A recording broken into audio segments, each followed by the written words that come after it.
Friends came छो बधा माहिर वेज किचन में तमारुं स्वागत है। फ्रेंड्स आज हूँ तमारी जोड़े शेर करवा जई रही छूँ फक्त ચોમાસામાં જ बनती અને ચોમાસામાં જ खाई शकाय एवी एकदम तीखी माळियानी वड़ी। तो सौथी पहला एमां वड़ी अने सांभार होय छे। तो ए सांभारनी रेसिपीमां आपणे सौथी पहला 2 चमची धाणा, 1 चमची जीरु, 1 चमची वरियाળી, 1 चमची खसखस, 1 जावंत्री, 1 काળી एलची, 2 લીલી एलची, 1 તમાલપત્ર, 4-5 લવિંગ, 1 તજનો ટુકડો, 2-3 સ્ટાર ફ્રૂટના કટકા, 1 ચમચી મરી आ बधुं लेशुं अने 1.5 इंच जेटलुं आदू, 10 થી 12 कड़ी लसण, 1 चमची जेटलुं कसूरी मेथी अने 10 થી 15 काश्मीरी लाल मरचा, 1 चमची चणानो लोट, 3 स्लाइस करेली डુંગળી अने 3 टमेटा। हवे आपणे ग्रेवी बनावीशुं। सौथी पहेला एक तपेलामां आपणे 2 चमची तेल मूकशुं अने एमां आपणे आदू नाखशुं।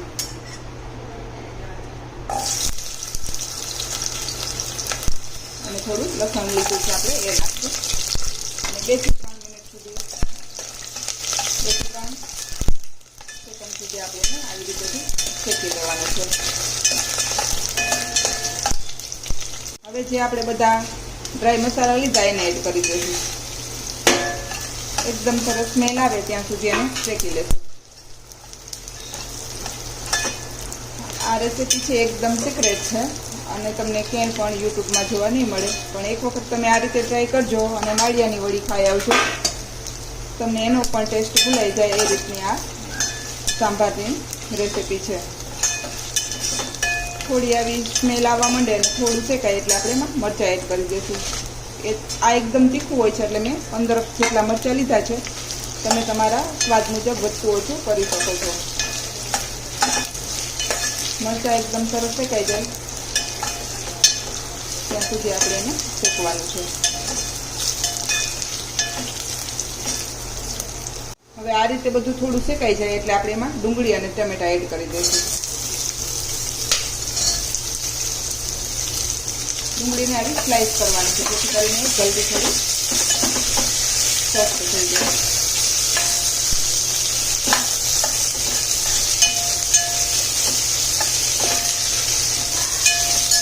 ડુંગળી આવી થોડી સંતરાઈ જાય એટલે આપણે એમાં ટમેટા એડ કરી દઈશું। આ માસ્ટર ગ્રેવી ફિશ સાંભાર છે એનો ટેસ્ટ એકદમ સરસ આવે છે। એટલે તમે આને ચોક્કસથી બનાવવાની ટ્રાય કરજો અને બધા જોડે શેર કરજો। ખરેખર ખૂબ જ ટેસ્ટી એવી આ સાંભાર વડી બને છે।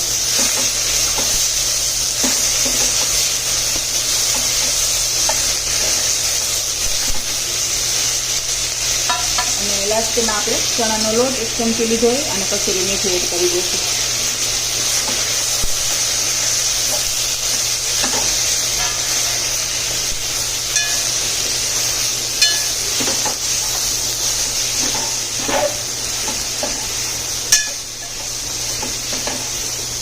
હવે આને 2 થી 3 મિનિટ ટમેટા થોડા સંતળાઈ જાય ત્યાં સુધી એને શેકી લઈશું।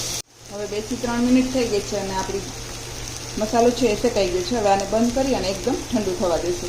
ज्यां सुधी आपणे सांभारनी ग्रेवी ठरे छे त्यां सुधीमां आपणे वड़ीनो मसालो बनावी लईशुं। एमां मैं 1/2 चमची जेटला मरी लीधा छे, तज लीधुं छे अने 7 થી 8 लविंग लीधा छे। आने आपणे क्रश करी लईशुं अने आमां 1 चमची जीरु एड करवानुं छे।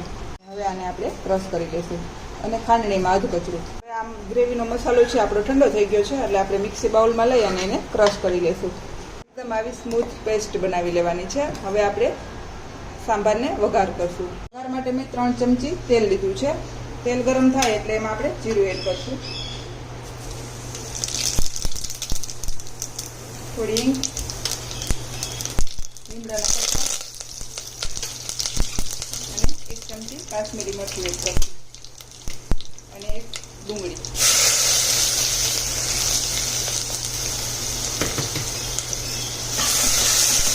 ડુંગળીને થોડી વાર સાંતળી લેવાની છે। 1 ચમચી જેટલું આદુની પેસ્ટ એડ કરવાની છે અને આખા સાંભારના ભાગનું મીઠું એડ કરી દઈશું આપણે અત્યારે। એટલે હું અત્યારે 1 મોટી ચમચી જેટલું મીઠું લઉં છું અને ફરી પાછું આપણે એને હલાવશું।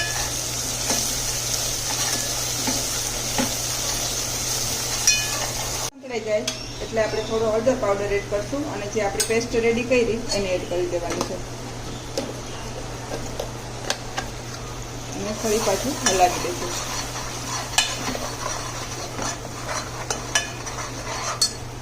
સંતળાઈ જાય અને થોડું તેલ ઉપર આવે એટલે જે આપણે મિક્સી બાઉલ હોય એને ધોઈ અને એમાં પાણી એડ કરી દઈશું. અને આને આપણે 10 થી 15 મિનિટ સુધી ઉકાળવાનું છે, જેથી કરીને બધા મસાલા અને આપણી ગ્રેવી છે એ થોડી ઘટ થાય, તરી ઉપર આવે અને એકદમ સરસ સ્વાદ ભળી જાય. તો હવે આને આપણે 10 થી 15 મિનિટ સુધી ઉકળવા દઈશું. 3 વાટકી જેટલો ચણાનો લોટ લીધો છે, એમાં આપણે થોડા અજમા એડ કરશું, સ્વાદ મુજબ મીઠું, 2 નાની ડુંગળી, આદુ મરચું લસણની પેસ્ટ અને આમાં મેં સૂકા મસાલા અને જીરું જે આપણે પહેલાં બતાવેલું ખાંડેલું એ બધું એડ કરી દઈશું. અને થોડી હળદર, લાલ મરચું પાવડર 1 ચમચી, થોડી હિંગ અને ધાણા જીરું 2 ચમચી. અને હવે આપણે આનો લોટ તૈયાર કરશું.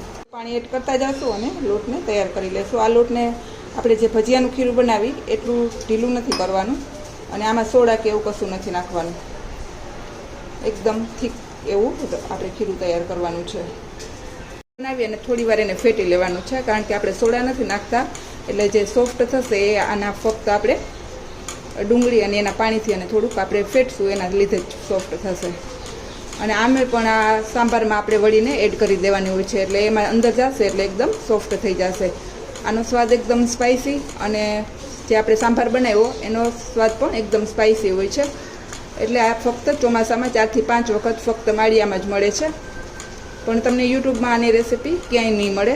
તો ચોક્કસથી આ રેસીપી બનાવજો અને બીજાને શેર કરજો. તો આ રીતે આપણે 2 થી 3 મિનિટ ફેટી અને એને વળી ઉતારશું. ગરમ પણ મૂકી દીધું છે અને આપણું ચણાના લોટનું ખીરું પણ રેડી છે. તો હવે આપણે વળી ઉતારશું. આ મોટી સાઈઝની હોય છે, પણ આપણે અત્યારે મીડિયમ સાઈઝની કરીશું. તો આ રીતે આપણે બધી વળીને રેડી કરવાની છે. વળીના શેપનું કોઈ મહત્વ નથી, તમે ગમે એવી બનાવી શકો છો.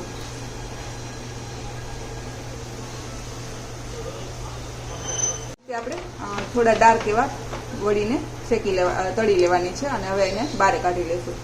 તો હવે આપણો સાંભાર પણ 15 થી 20 મિનિટ ઉકળી અને રેડી છે અને આપણી વળી પણ રેડી છે. હવે આપણો સાંભાર રેડી છે અને વળી પણ રેડી છે. હવે આપણે સર્વ કરશું.